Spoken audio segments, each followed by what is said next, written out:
안녕하세요, 루장입니다. 연준의 의사록에 따르면 경제가 둔화되더라도 인플레이션 억제가 최우선 대응 과제가 돼야 한다는 데 뜻을 함께 하였고요. 50 베이시스 포인트 내지 75 베이시스 포인트 인상이 적절하다고 판단을 하였지만은 투자자들은 75 베이시스 포인트에 무게를 싣는 모습이라 생각을 합니다. 또한 어제 영상에서 언급한 서비스업인 PMI 확정치가 52.7로 전월 53.4보다 밑돌았지만은 기준치인 50을 넘어서면서 경기 확장 국면을 유지를 하였습니다.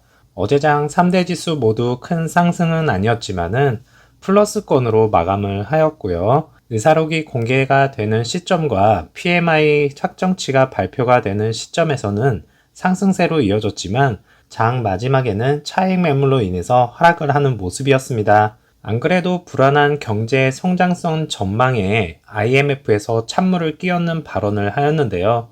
IMF 총재의 발언에서는 위험이 높아진 점을 감안할 때 내년 전 세계적인 경기 침체 가능성을 배제할 수 없다고 말을 하였고요.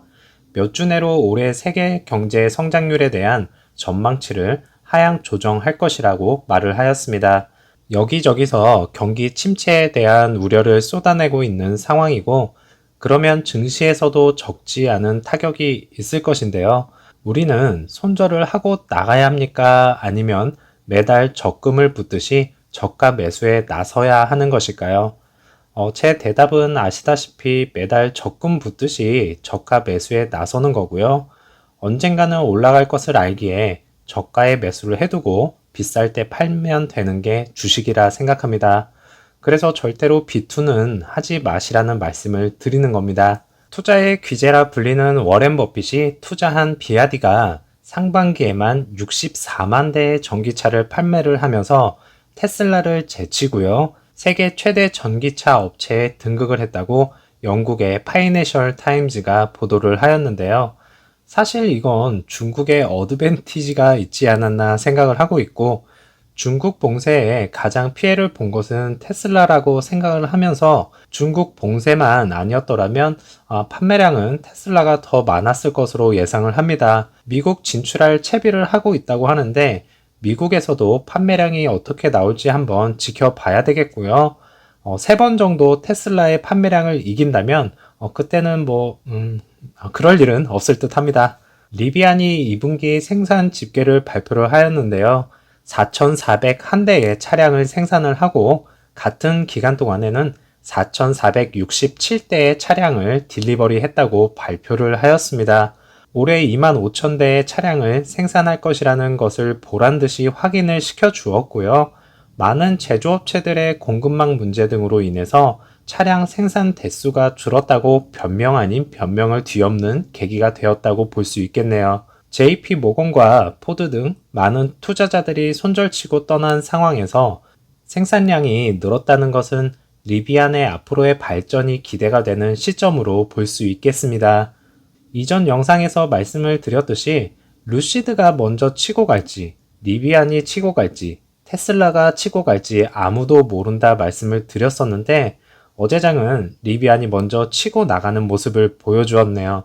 이로써 루시드도 못하라는 법이 어디 있습니까?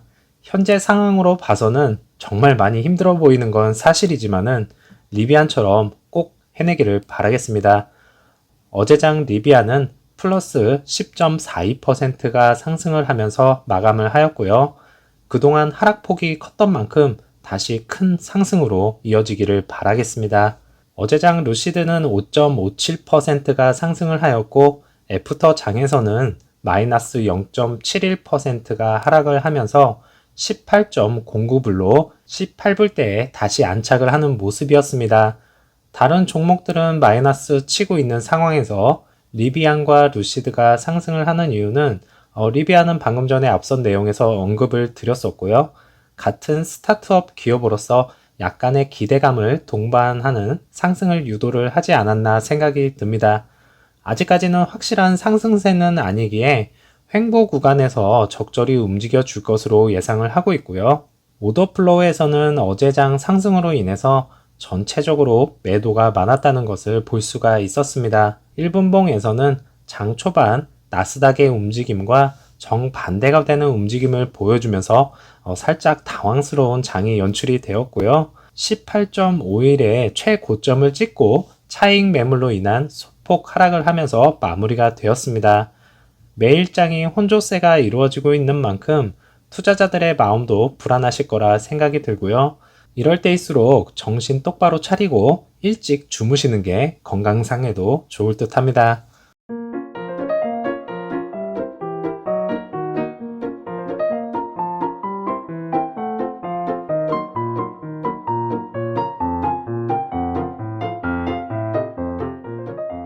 지난번 영상에서 언급해 드린 바와 같이 카사그란데는요, 루시드 그룹의 개발 계약을 진행을 한다고 합니다.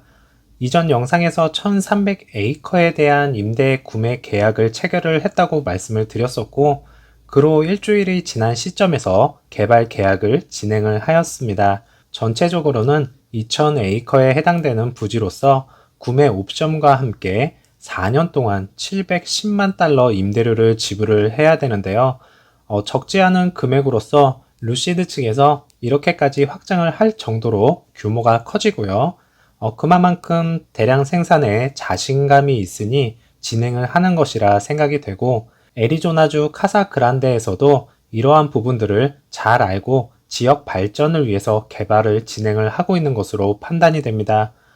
현재는 2,000명의 직원을 보유를 하고 있지만 완전히 확장 시에는 6,000명 이상의 일자리를 창출을 할 것으로 예상을 하고 있고요. 구체적인 계획은 발표가 되지는 않았지만은 이번 확장이 공급업체 파크를 위한 길을 열 수 있다고 합니다. 루시드를 오랫동안 투자를 하셨던 분들이라면 이 크래시 테스트 장면은 한 번쯤은 보셨을 텐데요. 사실 전기차 하면 몇 마일을 가는지 제로 빼기 몇 초인지에만 초점이 맞춰져 있지만은 대부분 전기차 업체들은 안전에 관한 문제는 사실 뒷전에 있는 듯 합니다. 루시드 측에서 발표를 한 것은 승객의 안전을 위해서 설계가 되었고 단순히 규정을 준수하는 것 이상이라고 말을 하고 있고요. 엄격한 글로벌 표준을 충족하거나 초과하는 것을 목표로 한다고 합니다. 이 당시에는 수천 개의 구성 요소를 측정하여서 100회 이상의 테스트를 거쳤고요. 가장 좋은 시나리오는 처음부터 사고를 피하는 것이고, 핸들링을 개선하기 위해서 배터리 팩을 전략적으로 배치를 하였다고 하네요. 사고가 났을 시에 유리 캐노피에 대한 우려는 유리가 적층으로 쌓여 있기 때문에 쉽게 부서지거나 큰 조각으로 깨지지 않는다고 말을 하였습니다. 아직까지는 구체적인 테스트 결과는 보고가 되지 않은 상황으로서 저도 이 부분에 대해서는 항시 궁금해하고 있었고요. 보고가 되고 자료를 찾는다면 다시 언급을 해드리도록 하겠습니다. 이제는 페인트 문제에서도 자신감을 드러내는 루시드 모터스인데요. 지난번에 페인트 문제로 인해서 차량 이미지에 적지 않은 타격을 주었지만은 현재는 완벽하고 퍼펙트한 페인트를 선보이면서 한껏 자랑을 시작을 하였고, 제니스 레드와 인피니티 블랙, 그리고 스텔라 화이트, 퀀텀 그레이 색상을 보여주었습니다. 개인적으로는 블랙 색상이 정말 마음에 들지만 한 번쯤은 제니스 레드도 한번 타보고 싶다는 생각이 드네요. 두 번 다시는 페인트로 인해서 기업 이미지에 손상이 가는 일이 없어야 할 것이고요. 품질과 럭셔리 이미지를 꼭 구축을 해야 되겠습니다. 또한 홈차징 스테이션도 홍보를 하기 시작을 하였고, 예상 금액은 거의 1,000불 정도로 예상을 하고 있지만은 모든 프로모션이 끝이 난 상황에서 홈차징 스테이션으로 프로모션을 하면 어떨까라는 개인적인 생각을 말씀을 드립니다.